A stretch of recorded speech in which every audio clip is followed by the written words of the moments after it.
আসসালামু আলাইকুম everyone. Welcome to my channel Monas kitchen. যারা আমার মতো ঝাল খেতে পছন্দ করেন, আজকের রেসিপিটি তাদের জন্য। আজকে আমি বোম্বাই মরিচের আচারের একটি রেসিপি শেয়ার করছি। আর এই আচারটি এত বেশি ঝাল হয় যা বলে বোঝানোর মতো না। আর এই আচারে একবার বানালে কিন্তু আপনারা ১ বছর পর্যন্ত সংরক্ষণ করতে পারেন। বোম্বাই মরিচের আচার বানানোর জন্য আমি এখানে ৬০ পিস পরিমাণে পাকা বোম্বাই মরিচ নিয়ে নিয়েছি। আপনারা চাইলে কাঁচা এবং পাকা উভয় বোম্বাই মরিচ নিতে পারেন।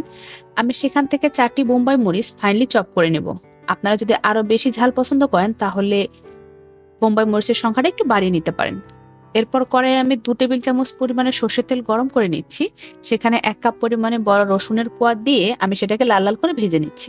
ভাজা হয়ে গেলে এখানে অ্যাড করছি ২ চা চামচ পরিমাণে আদা রসুন বাটা। এরপর দিয়ে দিচ্ছি ১/৪ চা চামচ করে হলুদ গুঁড়ো, শুকনো মরিচের গুঁড়ো, জিরের গুঁড়ো এবং ধনিয়ার গুঁড়ো।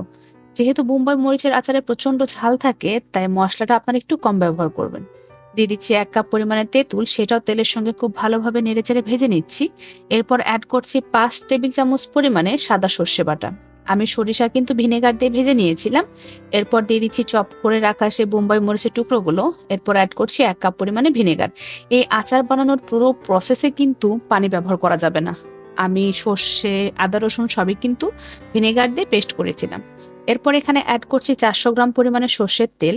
যেহেতু এই আচারটি তেলের মধ্যে ডুবে থাকে, তাই তেলের পরিমাণটা একটু বেশি ব্যবহার করছি। এরপর আমি এখানে দিয়ে দিচ্ছি পাঁচফোড়নের গুঁড়ো। আধ ভাঙা করে নিয়েছিলাম। আমি পাঁচফোড়ন এবং শুকনো মরিচ হালকা একটু তেলে আধ ভাঙা করে গুঁড়ো করে নিয়েছিলাম।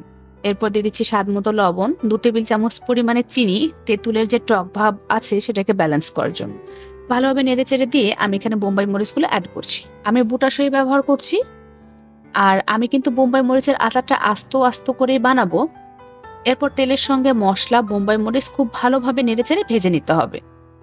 তেলে থাকা অবস্থায় এই বোম্বাই মরিচগুলো অনেকটা ফুলানো দেখাবে, কিন্তু যখন আমাদের এটা রান্না হয়ে যাবে এবং চুলার জাল বন্ধ করে দিব, তখন কিন্তু বোম্বাই মরিচগুলো চুপসে যাবে। যখন খুব ভালোভাবে ভাজা ভাজা হয়ে যাবে এবং বোম্বাই মরিচ এবং রসুন খুব ভালোভাবে সেদ্ধ হয়ে যাবে, সে পর্যায়ে আমরা চুলার জাল বন্ধ করে দিব। এরপর আমি পরিষ্কার কাচের জারে, অবশ্যই কাচের জারগুলো আচার ভরার আগে স্টেরিলাইজড করে নেবেন। তাহলে আচার আপনারা দীর্ঘদিন পর্যন্ত সংরক্ষণ করতে পারবেন। আশা করছি আজকের রেসিপিটি আপনাদের ভালো লাগবে। যদি ভালো লেগে থাকে তাহলে আমার চ্যানেল ফলো দেওয়ার পাশে থাকবেন। সবাই ভালো থাকবেন, সুস্থ থাকবেন। আল্লাহ হাফেজ।